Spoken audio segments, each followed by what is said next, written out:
एक पत्रकार ने आज हमको पूछा कि मोदी जी के सामने क्या विकल्प है। हमने कहा कोरोना का टीका ढूंढा गया है, बीमारी का इलाज ढूंढा जाता है, विकल्प नहीं ढूंढा जाता है। यह बात अगर मैं इतने दावे से कह रहा हूं, कुछ तो प्रमाण होगा ना। अगर मैं कहूं कि मैं पीएचडी हूं और आप में से कोई सुधीजन अगर डिग्री मांग ले तो डिग्री दिखाना पड़ेगा ना।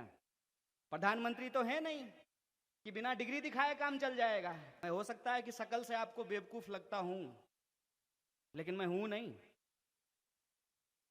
तो आप मेरी सूरत पे मत जाइए, मेरी समझदारी पे भरोसा कीजिए।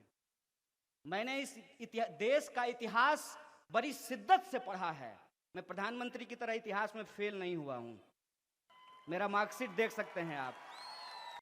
एक मित्र ने कहा, प्रशंसा में, मोहब्बत में अक्सर जुबान फिसल जाती है।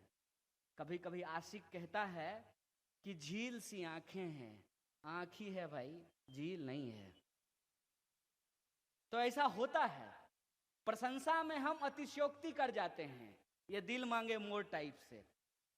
सच ये है कि आज इस देश के नौजवानों को, जिनको देश से प्यार है, जो देश बचाना चाहते हैं, वो कांग्रेस पार्टी में आए, और जो देश बेचना चाहते हैं वो भाजपा में जाएं, इसमें कोई दो राय नहीं है। जिन्होंने बीएसएनएल नहीं बनाया, जिन्होंने रेलवे नहीं बनाया, जिन्होंने एयर इंडिया नहीं बनाया, जिन्होंने एलआईसी नहीं बनाया, उनको एक सेकंड नहीं लगेगा उसको बेच देने में। लेकिन जो बनाते हैं वो उसको बचाने की कोशिश करते हैं। और आप देखिए कि जब मैं ये दावा कर रहा हूं कि एक तरफ बेचने वाले लोग हैं, दूसरी तरफ बचाने वाले लोग हैं, आंख खोल करके देखिए, टीवी बंद करके देखिए, मोबाइल को ऑफ करके देखिए, अपने निजी जिंदगी में झांक करके देखिए कि आज हमारे जीवन की सच्चाई क्या है। टीवी आपको कुछ और दिखाएगा। तो बस मैं एक बात कह देना चाहता हूं, टीवी पर दिखने वाला हर बात सच नहीं होता है। रात को 12 बजे के बाद ताकत बढ़ाने वाली गोली का जो विज्ञापन आता है, बताइए वो गोली खा करके कितने लोगों का ताकत बढ़ा है। टीवी पे दिखने वाला हर चीज सच नहीं होता है। हेमा मालिनी आकर के कह देंगी केंट देता है शुद्ध पानी, तो उससे पानी शुद्ध हो जाएगा। अब तेंदुलकर साहब आकर के कह देंगे ठंडा मतलब कोका कोला, तो कोका कोला ठंडा हो जाएगा। अब फेयर एंड लवली 75 बार मुंह में लगा लेने से भी मुंह गोरा नहीं हो जाएगा। अगर टीवी पे दिखाने वाली ये सारी बातें सच नहीं हैं, तो जब इस देश का एक बड़बोला व्यक्ति आधी रात को खड़ा होकर के कुछ भी बकवास करे, तो आप ये मत सोचिए कि आपका भला हो रहा है। देश के नाम पर दोस्तों का भला किया जा रहा है, यह बात आपको समझना पड़ेगा। ऐसा प्रचार कि 7 साल में पता नहीं देश क्या हो गया है ना, एकदम ऐतिहासिक हुआ है। आज से पहले 100 रुपए लीटर कभी भी डीजल नहीं बिका है। बोलिए देश ऐतिहासिक हुआ है कि नहीं हुआ है। 45 साल में सबसे ज्यादा बेरोजगारी है। और ये मैं अपने मन से नहीं बोल रहा हूं, अपने मन से अगर बोलूंगा, एक झूठ अगर हमरा पकड़ा जाएगा तो अगली बार मैं आपको जेल में मिलूंगा। सत्ता में बैठ करके आप कितना भी झूठ बोलिए, विपक्ष में रह करके तो सच का भी ऑपरेशन किया जाता है। लेकिन सच की ताकत पे हमको भरोसा है। इसीलिए तो हम कहते हैं कि गांधी को मानने वाले इधर आ जाइए, और गांधी की हत्या करने वाले जो लोग हैं वो देश को आज बेच रहे हैं। जिनको देश में भरोसा नहीं है, संविधान में भरोसा नहीं है, वो उस तरफ चले जाइए। यह लड़ाई आर पार की लड़ाई है, और इस लड़ाई में अंततः सत्य जीतेगा। ये हम प्रधानमंत्री कब से देश हो गए? जब आप मनमोहन सिंह का विरोध कर रहे थे तो आप देश विरोधी नहीं थे, लेकिन हम सचमुच में, अरे वो तो पढ़े लिखे एक अर्थशास्त्री व्यक्ति थे, प्रयास कर रहे थे देश को आगे ले जाने का। ये तो पूरी तरह से एक्टर है, इसको ऑस्कर मिलना चाहिए। उसका विरोध कर रहे हैं तो वो देश कैसे हो गए हैं? और हम अपनी तरफ से कुछ नहीं बोले हैं, हम आपके नीति और आपकी नीयत को देख करके बोल रहे हैं। हम क्यों कह रहे हैं कि लोकशाही आज खतरे में है? आप सोच करके बताइए।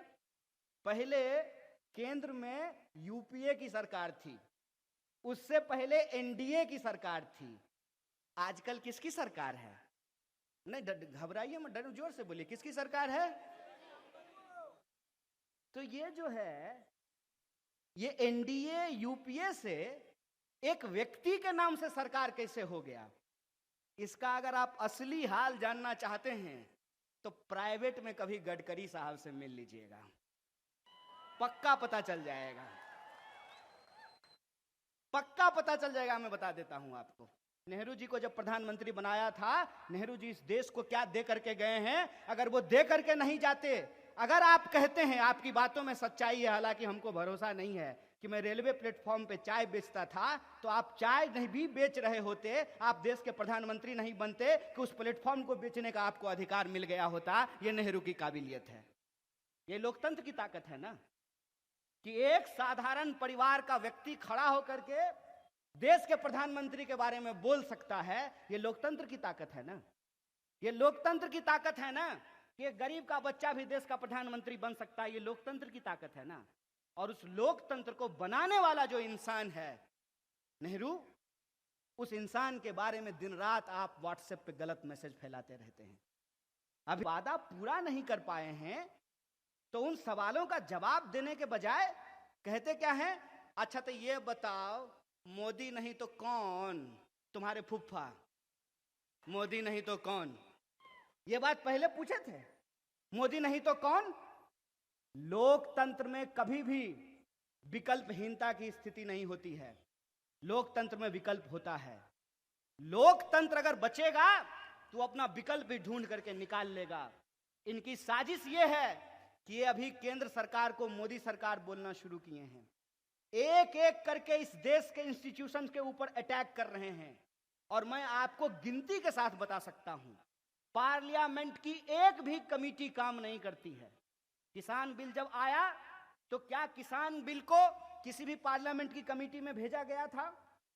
पार्लियामेंट में कोई बहस हुआ था? और किसान बिल जब वापस लिया गया तभी पार्लियामेंट में कोई बहस हुआ क्या? और क्या कहते हैं टीवी पे आकर के कि विपक्ष बहस नहीं करने देता है। उस पत्रकार को पूछना चाहिए, देवी जी एक बार में कितना बार चापलूसी कीजिएगा? 5 मिनट पहले कहते हैं आप उसी शो में, ध्यान से देखिएगा, 5 मिनट पहले उसी शो में आप कह रही हैं कि विपक्ष कमजोर है, और उसी शो में 5 मिनट बाद बोलते हैं कि विपक्ष पार्लियामेंट नहीं चलने दे रहा है। बताइए दोनों बात एक साथ हो सकता है? कि एक तरफ विपक्ष कमजोर भी है और दूसरी तरफ विपक्ष पार्लियामेंट नहीं चलने दे रहा है। एक तरफ विपक्ष के पास 60 सांसद हैं, हमारे पास 300 से ज्यादा सांसद हैं। कई बार जब मैं भाजपा के नारे को देखता हूं ना, लिखा रहता है बड़े से बैनर पर, अब की बार 300 पार, तो मुझे लगता है ये नारा नहीं है, धमकी है कि अगली बार बीजेपी जीत के आएगी तो पेट्रोल 300 रुपए लीटर मिलने वाला है।